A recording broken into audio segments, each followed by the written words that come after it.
People Not Titles podcast is brought to you by Land Trust Title Services, your partners for results.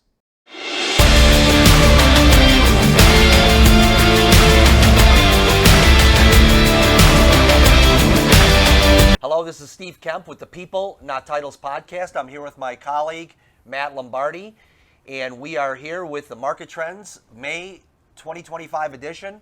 Matt, how are you? Doing great, and we got so much stuff. Yeah. I mean, I look at this, the news that comes out daily now. I feel like we got to do something else because once a month may not be it, but we'll work on that as we move forward. Yeah, we only picked the hot topics, Matt, and we had to weed them out this time. So many this month. Well, let's get into it, Matt. The top of the headline is clear cooperation, Zillow in the industry, and this is the biggest news of the last few weeks. This has been the topic du jour in the real estate industry, and you have the titans of real estate fighting it out. Yes. So with the updated clear cooperation policy, which we've talked about in previous episodes, NAR recently came out with an update.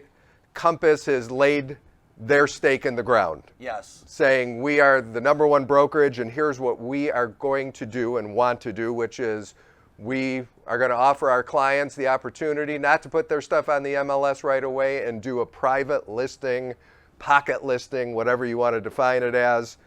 Zillow, the number one web lister out there that also owns Trulia, so they have huge market share. They put their stake in the ground and said, that's fine, Compass, you could do that, but we are not going to show your listings. Ooh. Which is big. Okay. And so this has become, once again, the topic du jour of the real estate industry. So, NAR updated their policy the end of March, which most people said that's good. It allows the flexibility of a delayed listing, but ultimately, if you're going in the MLS, you got to put it in the MLS. Okay. Zillow's interpretation is any public marketing without MLS submission within 24 hours disqualifies the listing from Zillow. And this applies to all listings, including those under what's called a delayed marketing status, which is now part of the clear cooperation policy. Man, we have some potential conflicts here. We do. What are they? So NAR allows public marketing during the delayed period. So according to the policy, yeah, that's okay. You could still put it in the MLS if there's this delayed marketing and you're being upfront with clients, saying we're not going to put it in the MLS right away. Zillow is saying no. Okay. They're saying we will not show any of those listings, even if it's under this delayed marketing clause.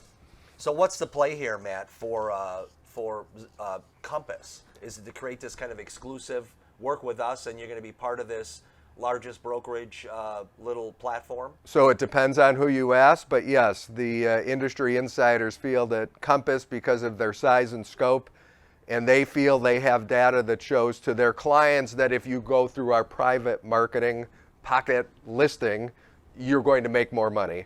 Conversely to that, and I think we may have talked about this, there's other industry studies that conversely say, no, that's not true.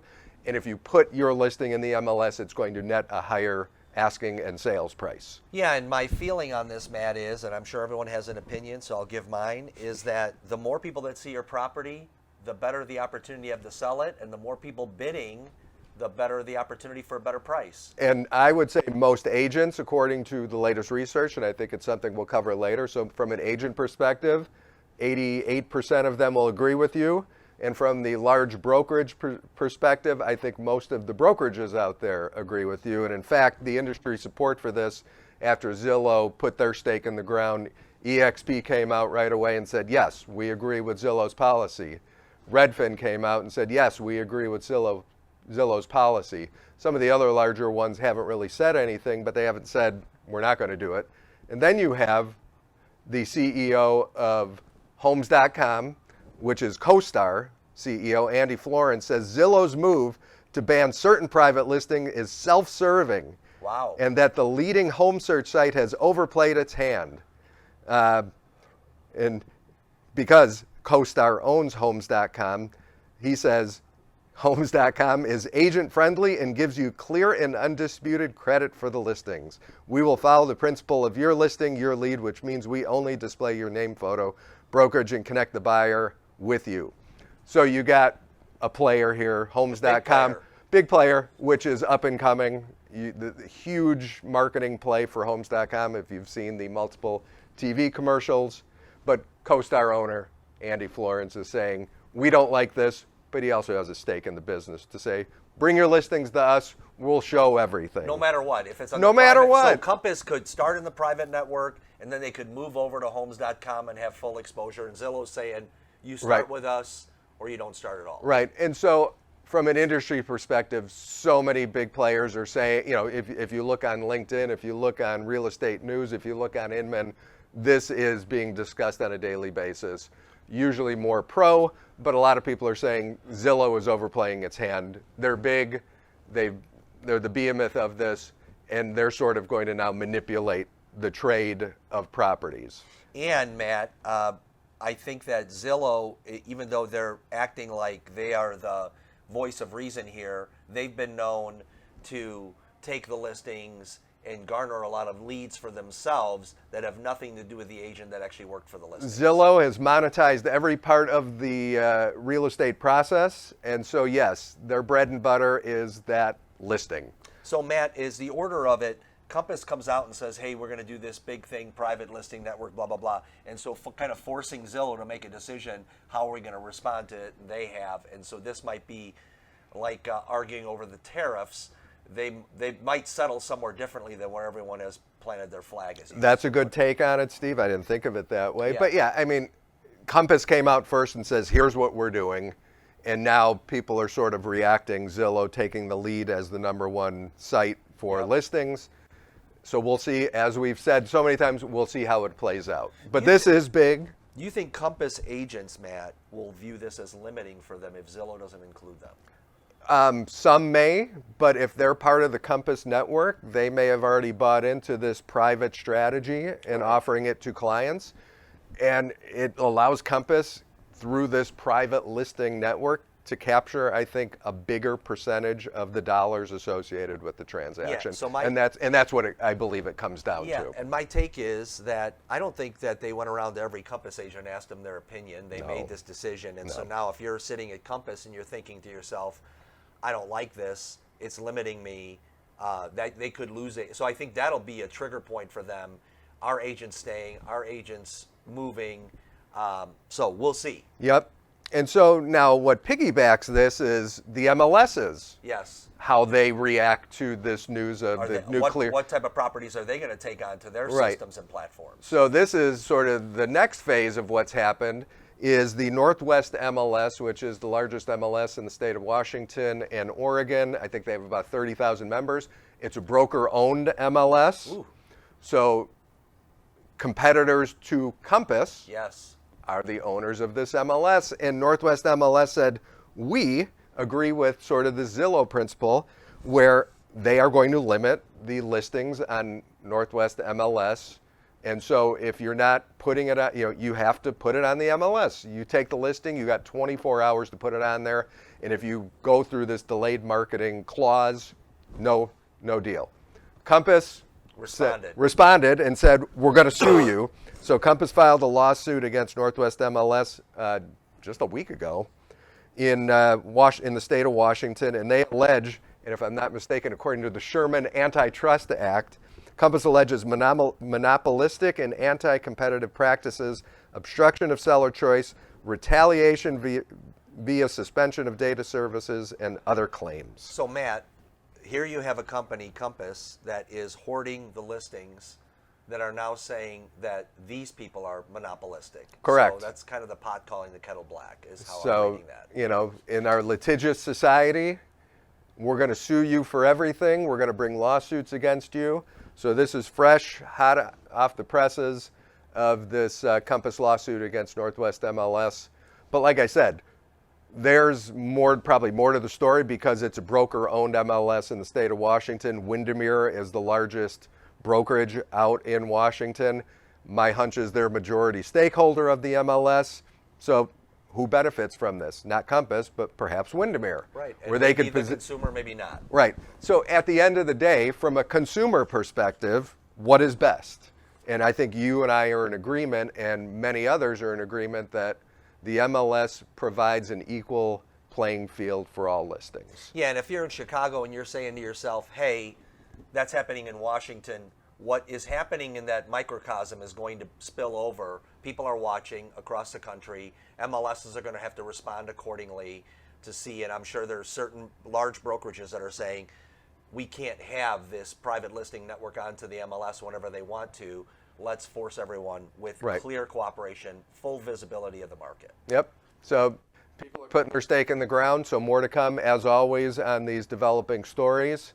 So, all right. All right. Thank you, Matt. And so we have a big move. Geno Blefari out as the CEO of Home Services. He most recently made the news by denying that Compass is going to purchase Berkshire Hathaway Home Services, and now he's out. So Geno has been at the helm, I think, just over 5 years. Home Services is the number 4 brokerage by volume in the U.S., so big player, Berkshire Hathaway company, so part of the Warren Buffett network of companies. Yes. And yes, as Steve just said, there was rumors going on last month about their sale, potential sale, and he said absolutely not, that is a lie, and now he is stepping down as the CEO of Home Services. He's being replaced by a gentleman named Chris Kelly. He's a former VP and is now the CEO and president, effective as of a couple weeks ago.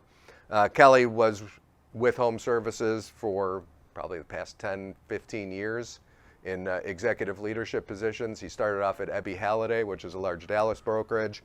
But Geno was a well-respected man. He was number 1 on the T360 top 200. So this is not a small move, and who knows how this relates to what Compass is doing in terms of wanting to make a purchase. Right, and so that was the rumor, is that Compass was going to purchase Home Services just over a month ago. Geno Blefari said absolutely not, and sort of everything's died down. But where there's a rumor, where there's smoke, there's fire. So we'll see if this does come true. And could we prognosticate, Matt, that maybe they said, hey, we are interested in purchase, and Geno said, hey, if you're interested in that, I don't want to be a part of that. It could definitely be that. And could be. So we could speculate, can't we? But I think Warren Buffett will have a say, and his leadership team would have a say in that. Absolutely. Do they want to do it or not? So maybe Geno wasn't the right guy for the right time, and Chris Kelly is the right person for the right time. Okay. But yeah, so Geno has shepherded them through a lot of stuff, the commission lawsuit, leadership changes, the acquisition rumors. So he's still on board, I think, as chairman emeritus for the time being. But so he's around, but not the key decision maker. Okay, Matt, we have Rocket acquiring Mr. Cooper. So first, they bought Redfin, and now they bought, is Mr. Cooper the largest servicer? They are not the largest servicer, but they're up there in probably the top 5 to 7 mortgage companies out there, originators out there. And so this deal took place just over less than a month ago. So Rocket acquired Mr. Cooper for just over $9 billion in stock. And this just enhances Rocket's position in the real estate industry. So as Steve said, they purchased and are acquiring Redfin. Now they've acquired a major competitor on the mortgage side. They just keep growing. And I'm sure they have long-term plans to continually grow. But Mr. Cooper, from a financial standpoint, was never good. Their stock price was minimal. I think you've seen the data that we get each month. I mean, they're a huge originator of mortgages, but not very profitable. Not very profitable and neither at all. was Redfin. And neither was Redfin. So they're stockpiling. Hopefully, are they just attracting a bunch of junk into the garage, Matt, or you think this is something that could really turn it around? So I think Rocket is smart enough to realize what they're getting into. They're buying certain assets, Redfin on the real estate brokerage side, and now Mr. Cooper on the mortgage side, competing with them. So it just enhances their position. Obviously, there'll be changes, cuts.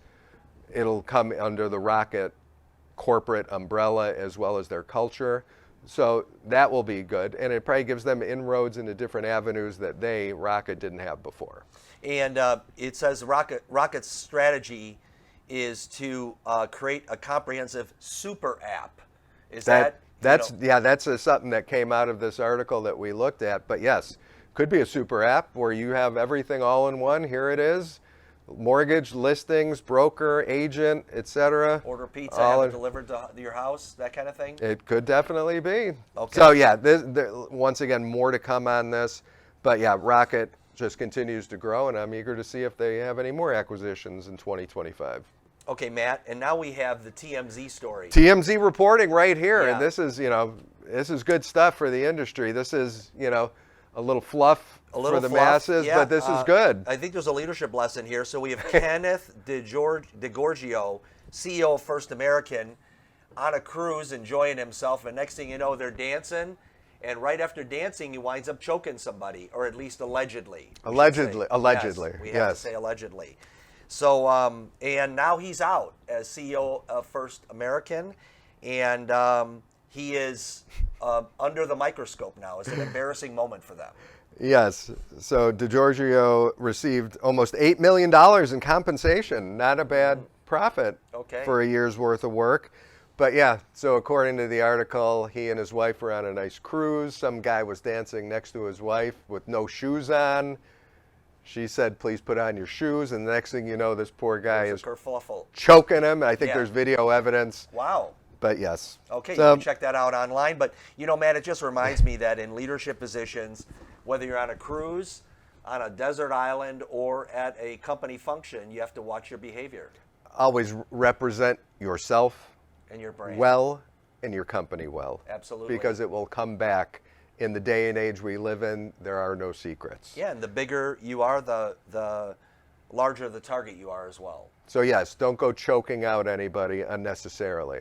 That is great advice, Matt. Okay, so Matt, we have the NAR has their own Doge going on, Department of Efficiency, where they have now cut 61 jobs. Let's talk about that. Yeah, so this took place the end of last month. And for those of you that know, I spent 17 plus years at NAR, so I know a lot of the people that were affected by this, which is kind of heartbreaking for me to see.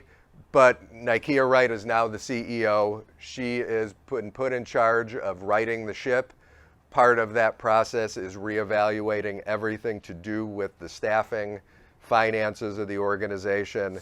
And I know, the end result is this press release and announcement announcing these job cuts and restructuring, but this, I guarantee, has been going on for months and months and months, probably involving tons of outside consultants, her and her own leadership team looking at things, her identifying key assets on the team, and others that she is going to replace. So this, a lot of people, part of meetings, events, marketing, other groups within the association were let go.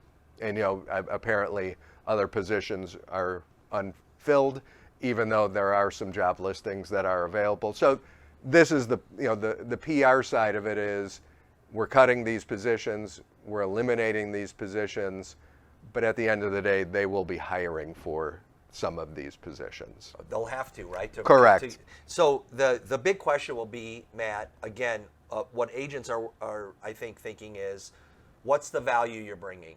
And if you're reducing costs to provide more streamlined services, if you're trimming the fat, if you're getting rid of people that weren't part of the solution but more part of the problem, which there always is some of those and some of those that are part of the solution, the proof will be in the pudding of what it still boils down to. What's your value prop, right? And what are you going to offer to your constituency to keep them endeared to you? In times of turmoil, it's a great time to reevaluate what your organization is doing and how to, hate this term, maximize for the future to position yourself for success. But it can also be an excuse of, I'm just going to get rid of some people because I don't like them. They may be doing just a fine job. So there's two sides. I'm always the two sides of the story. Yes. But at the end of the day, there is a new CEO. There is the volunteer leadership that is driving decisions. Obviously, they bought into this. So yes, this is what's happening. They've hired a couple new people. Matthew Sandella is their CFO, Elizabeth Reno as their Senior Vice President of Education and Events. This has taken place over the last couple weeks. And they've elevated Shannon McGann and Mark Birchbach to executive VP positions. They've been around with the association. I know Mark, he's been there probably 10 plus years. Shannon, she's their chief lobbyist. She's been there 5+ years. And those are the assets they're building upon. They're hiring these new assets, in their opinion, with Sandella and Reno, and others have been let go. All So right, it's just another piece to what's happening in NAR. We talk each month about what's happening, so this is the NAR news of And Nikea Wright did emphasize improving broker relationships, attracting top talent, and changing negative perceptions while adopting cost-effective technology. If they can do those things, kudos to them. If this is just a cut so we can cut because we wrote out big checks for the settlement, that'll be a story to be told later. You got it. Hey, thanks for listening to the People Not Titles podcast.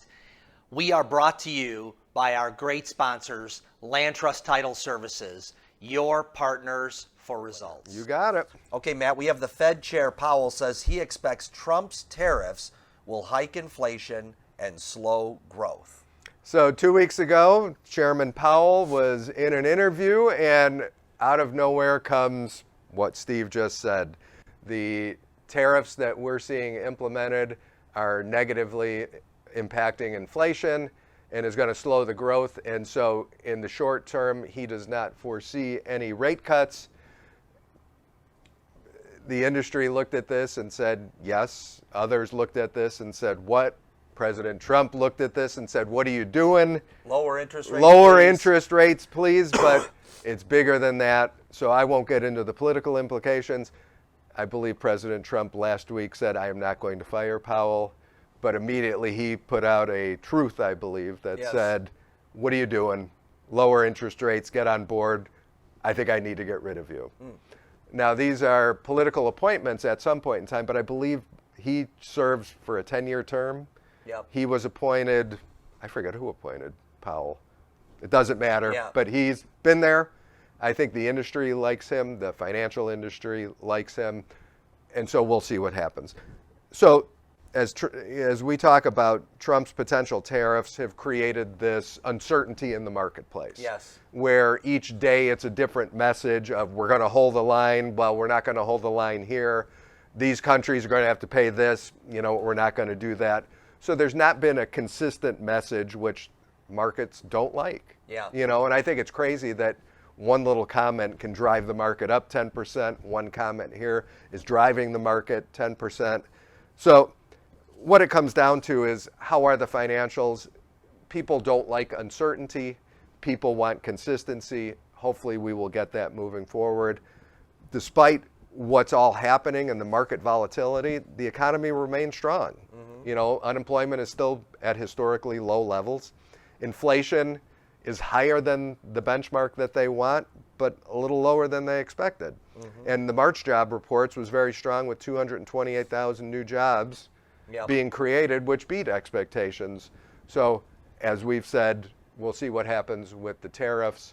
Last couple weeks, it's been boom, boom, boom, boom, boom, boom, boom. Yeah, Matt, my feeling on this is that we're in the process of, we're watching a negotiation play out with the tariffs and all that. We are in the process of change, which people were calling for, government spending out the roof, debts through the roof. And so there's going to be some pain along with it, as long as, and so we need to see this play out. And all we're seeing now is kind of commentary along the way. And, I think history will show whether these moves are correct or not. And if you have a long-term view, you could look at it as, hey, we're trying to right the ship, or you could say, hey, there's someone reckless at the wheel, and we'll see where that's at. I hope there's some strategic thought put into this, and there is some negotiations that are done and some good that comes out of this. There is pain before the good comes out. Always. So we'll see. And, is it a bad thing? No. Right. Unfortunately for us, China has a bigger hand in all of this, and I think that we know about. Absolutely. In them owning treasuries and them supplying so many things to the U.S. That if we, which I think was the game plan, to tariff this 125%, that's why all these business leaders were crying to President Trump, please don't do this. Right. You're killing our business. Right. And maybe longer term things shake out, but you're not going to be building iPhones here in America anytime soon. Excuse me. You're not going to be getting some of these products. Yes. Anytime soon built in America. That takes years to build up. Absolutely. And if that is the strategy and if that is the direction, so be it. Yes. Let's do it. Yes. But I think Just hang on to your water bottle because you Yep. may not need 10 of them. correct. Exactly. You just need Exactly. one. So short-term tariffs have been problematic for the markets. People don't like the uncertainty of it. It's affected the Fed rates. More to come. Moving forward, Steve, how are agents doing? Well, Agents making more money, or you agents? know what, Matt? I think the survey is in, and most real estate agents earned more in 24, especially six-figure earners. They're up. But there's other news. Completed transactions rose, and there's fewer newer agents entering the field. And so with them, fewer agents entering into the field, right, there's more for the ones that are already there. Right. Are you surprised by any of this data? No, I'm not. And neither am I. Yeah. Because the strong typically will get stronger, and the weak will wash themselves out or make themselves stronger to be worthwhile in the industry. Yeah, and I think what you're seeing here too is that with the settlements and with all the various things that were that were creating negativity in the marketplace, you had some people that ordinarily would get into real estate as a backup plan or whatever to kind of said, I think I'll wait this out to see what happens. Yep. So yeah, one data point that I found very interesting, over 1/3 of agents still had a second job to supplement income. So the way I look at it is, well, what was their first primary source of income? Was it the real estate side, or was it this quote unquote second job? Because I know many people who have a primary job where their secondary source of income is the real estate job. Yes. So that was just my And that tells me that real estate is turning into, and I believe with all the technology, with all the marketing, with all the things that you need to be able to master as a successful agent, it's a full-time gig. You know, just to get your license and sell grandma's home, that may not happen anymore. And I think it's going to be better for the consumer to have a more defined and smaller group of really proficient agents. Yep.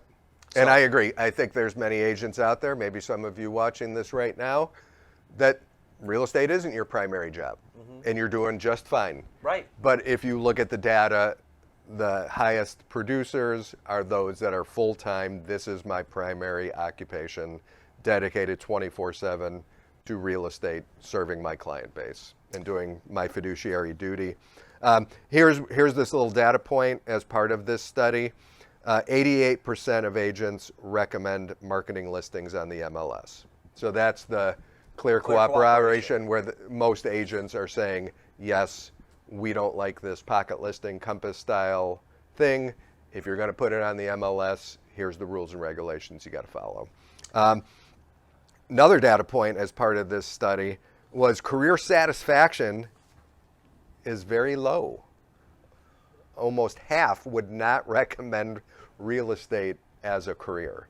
And, you know, there's a lot of things that go into that, including unpredictability of your income level, difficulty building a book of business, and I like this, rooted in unprofessional agents. Yeah. You know, where you got to work with a counterpart on the other side of the transaction, and sometimes they aren't the best, most professional, or maybe not nice person. So, Well, Matt, if 1/3 of the agents, which is 33%, I know my math. very good. If 33% of the agents have a second job, they certainly couldn't be advocating for real estate as a career because they haven't even taken that advice for themselves. Correct. So you already have, it sounds like, oh my gosh, half of them wouldn't do it, but you already have 1/3 of them that it's not their career. Right. And so they haven't chosen it. So I think if you, depending on the agent you talk to, if you talk to an agent that their full-time income is coming from real estate and they're able to pay their bills and make a life for themselves, they'd say this is a great career. The rest of them, they'd say it isn't. So I'm not surprised by that number. Yep.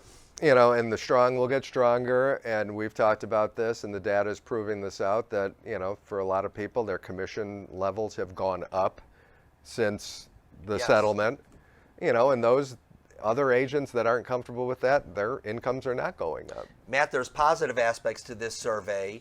They like Yes. being their own boss. They like helping people in life with transitions. And people who lean into those two things, I'm an entrepreneur, I get to build my business, I get to create the client experience that I dream of and hope for. I think those are the ones that are succeeding.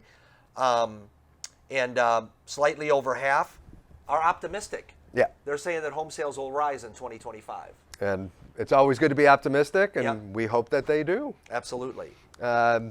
We can move forward, I guess, to just a snapshot of our current mortgage rate. So the 30-year fixed is just around 6.8%, 15-year just over 6%. Little decrease over the last week or so, but it's been pretty static. Yes. You know, and each month we report on this, it's fluctuated, you know, by 5 basis points, maybe less, but it's consistent, which is maybe a good thing. Yeah, and I think the market has settled, Matt, to kind of accepting these rates. There is talk that by the end of the year we might see them more near to 6. But even if you're buying at this point at 6.9 or whatever, 7, whatever it is, you have an opportunity to refi. So I think rates is slowly getting out of the equation, unless you're locked in with your low interest rate and you're just going to hang tight. I think for a lot of people, they've accepted these rates. Yep. There was a nice article in the real estate section of the Chicago Tribune yesterday where it touched upon a lot of stuff that we've talked about the last few months. They're probably watching our podcast. Everybody's watching the podcast. That's It's true. You know, national news. But, you know, the lock-in effect is definitely still out there. Mm-hmm. There are still people who think that mortgage, you know, we're waiting for mortgage rates to go down to 4%. And we've said this numerous times, it's not going to happen. It's not going to happen this year. It's highly unlikely next year. We don't have a crystal ball, but just knowing what we know, that's not going to happen. So if you want, get off the fence, list, buy. Absolutely. Market stats and trends, Matt. Let's talk about home sales falling to the slowest pace since 2009. So if this is for the national stats, all 50 states and U.S. territories. So March 2025, existing home sales fell to their slowest pace since 2009, dropping almost 6% from February to just over 4 million units, which are seasonally adjusted. Year over year, there's a decline. Sales were down almost 2.5% year over year. And economists had predicted closer to 4.13 million, and it's a little lower than that. You know, there's still affordability concerns. The good news is there's a higher inventory out there, which is up 8% from February and almost 20% year over year. That's pretty good. So that, you know, we predicted and the experts have predicted higher inventories. So that's happening. You know, and the unsold inventory represents a 4-month supply, which is up from 3.5 months last month, and you know, up over year as well. But price still, you know, the median rising. home price is rising. You know, it's 2.7% higher year over year. You know, some other stats here. First-time buyers made up 32% of sales. Cash transactions, 26% of sales. So cash transactions still account for a high percentage of it. Easier to close those deals, and easier for the sale of a property when you say, I have an all-cash buyer, let's do this, as opposed to me coming in with a mortgage and Matt, some contingencies. That might be some of that wealth transfer that people are talking about with the baby boomers, that people are passing on cash, and now those younger folks that are receiving the cash are buying.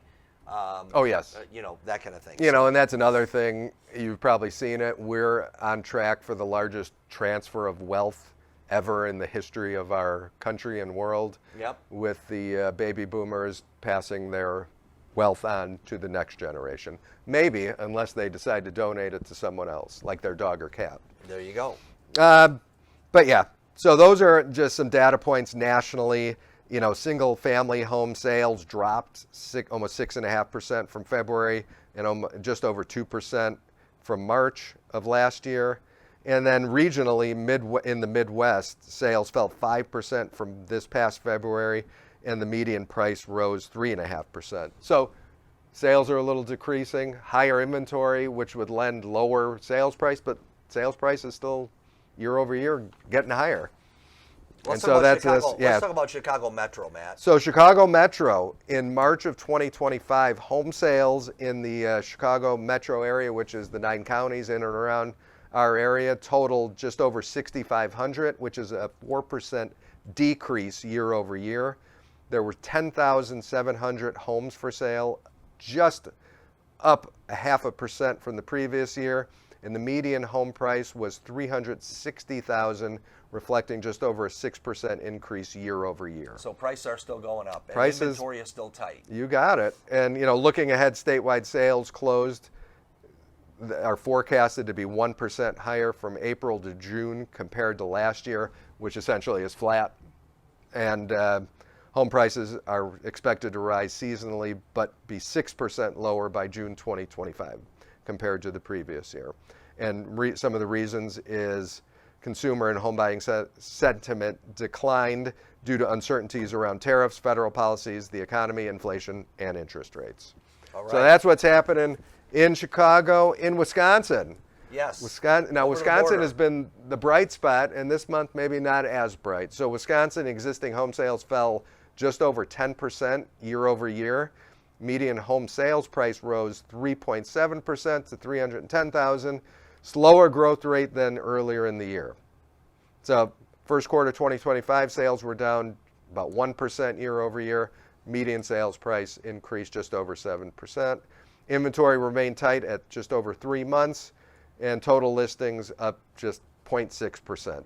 So this is the first time that there's been what I see in the state of Wisconsin for little over a slowdown. year, Yeah. a little slowdown. And this, I think we've seen this in our Midwest area in the Yes. Chicago marketplace where it's flat at best. All right, Matt, we have a lot of things happening at Land Trust. Why don't we talk about those? Well, first of all, before we get into this, I have to pay. Oh, pay up. It's My- the second dollar I've taken from Matt. So this is my second dollar that I have to pay to Steve. This To was sign based. it. This was based on the bet we made for the NCAA Four. men's basketball tournament. Who did you pick? I picked Florida. And I The did not. Gators. I did not. I Do we even picked remember Duke. who you picked? I believe it was Duke. Duke. So Okay. yes, Thank you, Matt. Duke losers. Okay. There you go. Thank you, Matt. Tuck this away. College fund. Yep. Okay. So, quick announcement. Our next CLE event will take place May 8th in Oak Brook. Yes. Great number of registrations thus far, but we have room for more. The topic is ethics in a real estate transaction and proper document execution, including RIN and RON. Going to be a great event. You could register through our website. Attorneys. Yep, for attorneys, 2 hours of CLE credit. Great stuff. We also have one in Northbrook on May 15th. Excellent. Just FYI. We're talking about doing a realtor Zoom, I Yes. believe on May 22nd, a topic to be determined, but Yep. we will share that with everybody. What do you think of the Bears draft choices? I like it, Matt. So far, so good. We have a new tight end. Yes. And Colton, yeah. something from Michigan. Yeah. So I'm optimistic. I think we're staying at 17 wins for this year. Right? You're funny. Yeah. Our latest podcast before this one, Mark Cervantes, Yes. local real estate attorney. Huge number of views, as you've seen. Unbelievable. It's So yeah, flying check that off the out. shelves. Great interview. And what else is on your list, Steve? I Matt, think oh Steve my has gosh, something look very at this here. special to So, announce. People Not Titles podcast has their first, this has been received with rave reviews, simple steps to becoming an expert networker. A lot of people show up to events, either stand in the corner with a drink in their hand or latch onto their good friend and never move off that. But this simple manual talks about how you can set yourselves up for success, for networking, and it's available on the People Not Titles podcast website, or you could just comment on this video and we'll send it to you for free. It really is a good networking book, as Steve said, whether you're an extrovert, an introvert, someone who's comfortable walking into a party and talking to people, someone who's not. So it really gives good tips and strategies. Yeah. I've read it, and You're a better networker already, Matt. I was a great networker, Yeah. but now I'm You're an at a expert. level. But Yeah. no, it's a good read, 25 pages or less. 25 pages or less, and it also comes with a nice little two-sheeter that helps you set yourself up for success for every networking event. Talks about what to do beforehand, what to do afterwards, and how to script your conversations properly so you can be effective and not just spend time away from your family with very little to show for it. So look for that. Keep plugging away. It's spring. Yep. We're in the heat of the market, so make it happen, Thank whether you. you're an attorney, an agent, or somewhere in between. Yep. Thank you very much. People Not Titles podcast signing off. Hey, thanks for listening to the People, Not Titles podcast. We are brought to you by our great sponsors, Land Trust Title Services, your partners for results.